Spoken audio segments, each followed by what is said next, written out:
Ayo, Shucky Duckies, y'all. It's AlexLovehall. Marvel Vs Capcom Fighting Collection is finally out, and a friend of mine bought it on PS4, and I don't have it on PC, so it's harder for me to capture footage. However, I've had this video idea in the vault for months, and now it's the time to work on it. The one character that I like that is in every single Marvel Vs Capcom game is Wolverine, except for Marvel Infinite. And I want to tell you all which one of these is the most fun version of him in all these games. A couple key rules. One, this is based on what I know and my experiences. I do not claim to know everything, and I'm not great at all these games. I know a thing or two on a little bit of each one, but I do not know all the infinites, all the tech traps, all the setups, all the resets, none of that.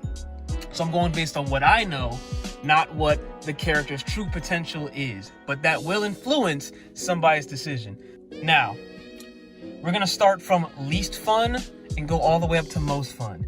And shockingly enough, if you don't know, my least fun version of Wolverine is Marvel Vs. Capcom 2. I know, that's the game that everybody wants to play, that's the game that everybody knows, and that's the game that everybody's probably going to be playing the entire time. However, a couple key things that make Wolverine suck ass in Marvel Vs. Capcom 2. One, he has extremely low health, like he's one of the lowest health characters in the game. Number two, there's two different versions of Wolverine, which means they have to split differences between the two. So Bone Claw has less supers, Adamantium Wolverine has more supers, and they have a little bit better utility. I think Bone Wolverine has better range and he has better combo ability, but Adamantium Wolverine has the ability to do some better special cancel. Like, it really depends. And all his assists suck, by the way. He does not have really good assists on either version, right? His dive kick, Bone Claw has the diagonal dive kick, which I prefer. Adamantium has the straight down dive kick. That being said, they both suck in this game. You can't combo off it. It bounces the opponent, or it bounces you off the opponent. They went through and made Wolverine worse on purpose because, as you're gonna find out, every one of the original versions, or every one of the versions before Marvel 2, Wolverine was damn near God tier in every single game. So they were like, we got to do something different. And honestly, a lot of Marvel 2's mechanics, like the DHC, THC, a lot of Wolverine gameplay does not work very well in Marvel vs. Capcom 2. So honestly, if you're playing that game, don't pick Wolverine unless you really like Wolverine. And if you really like Wolverine, you are going to be disappointed.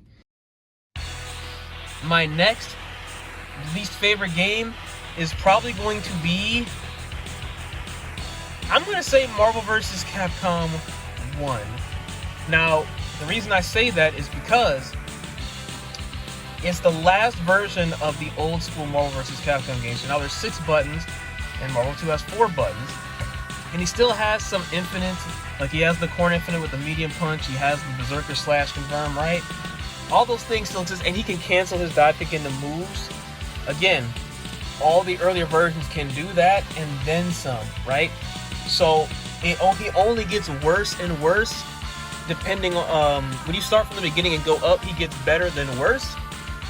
Now, the thing that makes Marvel vs. Capcom an interesting series is the developers always make it a point to make the characters quote-unquote more balanced and more accessible, but the fans and the players are able to find ways to make the game more broken. Same thing with Marvel 1, right? I'm not the biggest fan of the straight down dive kick. I prefer the diagonal one. And to be honest, the meter building trick that he can do is really nice, but again, he can do it in all the other games. So just compared to what he can do in the earlier games and how he moves, he's still top tier. In terms of competitive viableness, he's probably one of the top 2 characters in the game. So that boosts him up. But for me personally, a lot of the middle Marvel games got a tie for me. But we'll put Marvel 1 in the 5th place, even though it is the first fighting game I ever played. Now, 4th place is going to be X-Men vs. Street Fighter. Now, not as a game. As a game, it's a great, right? However, I didn't really grow up or play this game as much, as well as the next game on the list. So, I kind of don't know how to play it for real. I don't really know how to dash. I don't really know how to do the infinites. I don't know how to do the resets.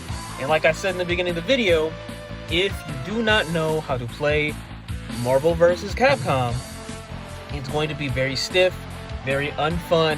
You're going to die extremely fast. X-Men vs. Street Fighter is even more of that because everybody in the game can damn near do an infinite off of 3 things, can do super wall bounces, resets, all that sort of stuff. And if you don't know, and you're fighting against somebody who does know, you're just not going to move. And I'm okay with that. I just know personally that I know the potential's there, and some of the movement is better than what he can do in Marvel 1, and he has a diagonal dive kick in that game. So, I'm going to put Hit at number 4, and it will probably raise up a little bit, because now that I'm seeing on YouTube, I can see how you're supposed to do some of the combos, or some of the resets are supposed to go in. But as of now, when I play online, I don't know what I'm doing, and I'm just kind of mashing buttons, trying to dash and jump around and hit something, and I don't know any combos, yeah, no, it's super stiff. Actually, no, I'm making a quick edit, guys. Sorry, I put X-Men vs. Street Fighter where I put Marvel 1, so in 5th place, and put Marvel 1 here, because in 3rd place is Marvel Superheroes vs. Street Fighter. The reason why I have to make this switch is because in this game they introduced, I'm going to call it Berserker Charge. I think that's what it is in the old games. Anyway, the point is, you can start doing the speed up moves, right? Because in another game, he has a speed up option, which I think is in Children of the Atom when I think about it. But his speed up allows you to do crazy new combo routes, crazy new infinites, right?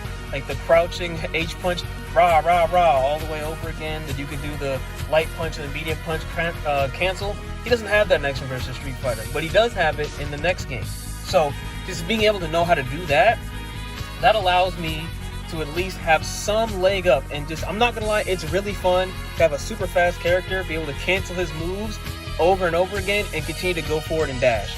That is really fun, especially when you don't know the rest of the game. So that alone is what pushes it upwards. Now, I know Marvel Superheroes vs. Street Fighter is a more patched game, a more balanced game. It's not the most fun. However, for playing Wolverine himself, you really feel the good times and the amount of just unfair broken shit that he can do. You're going to see that in Marvel Superheroes vs. Street Fighter, right? Number 2 is X-Men Children of the Atom.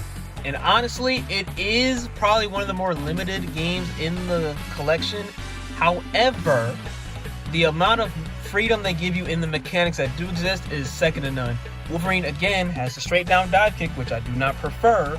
However, he's able to do something where you super jump and then do the dive kick. You can then use the heavy punch button and like do like a big cancel. You can make it super safe and like pretty much do like a straight down heavy punch cancel. It's so much fun. It's so sick. Then a lot of his buttons, again, like his heavy punch, you can dash and cancel. So when you get your crouch cancels or your dash cancels in order, yo, I'm telling you, this shit is so much fun to be able to go forward and do big damage. And it's a skill check, because if you can crouch cancel, you again open yourself into more infinites, more possibilities, more resets, just able to play the game. He also has a mechanic where if he does a heavy punch or a heavy kick, you can kind of hit the button and then literally push yourself off the opponent all the way to the other side of the screen. It is so much fun. It's so safe. He also has a super where you can actually pop a healing factor, which you would think Wolverine in this game would have healing factor. I don't know why he doesn't, but that's a nice touch that they never really bring back past this point. Now, the reason why he's not number 1 is because he doesn't have a lot of the crazy combos, a lot of the super ridiculous infinites and movement that you would see in other games, or the game it's in number 1. However, the ability to do the dashing and be able to do the super mechanics that he has is a lot fun. It makes you really feel like Wolverine. And my number 1 pick for Marvel vs. Capcom most fun version of Wolverine is Marvel Superheroes.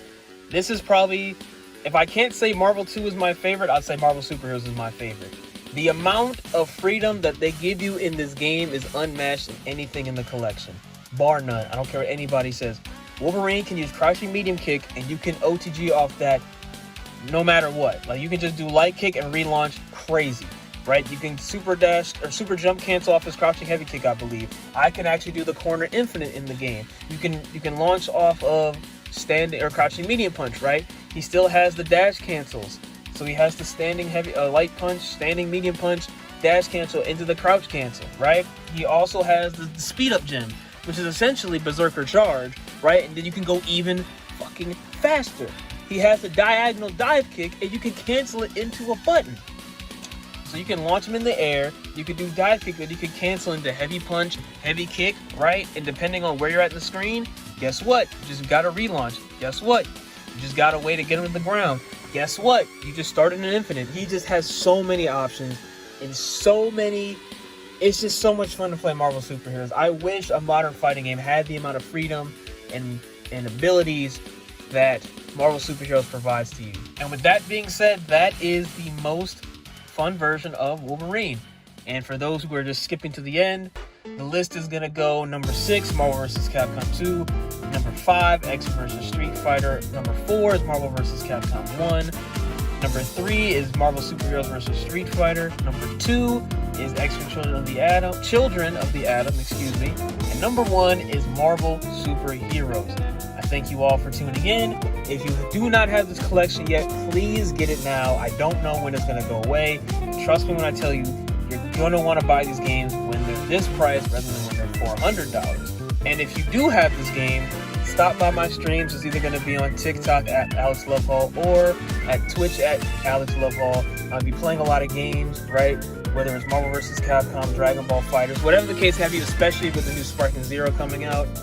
I'm definitely enjoying playing this game, and I'm going to try to do a little bit of what I can to get people to see these games for what they are and not for what these games, what you want them to be in 2024. And with that being said, I'm about to get off. I'll catch you on the next video. Stay safe, stay blessed.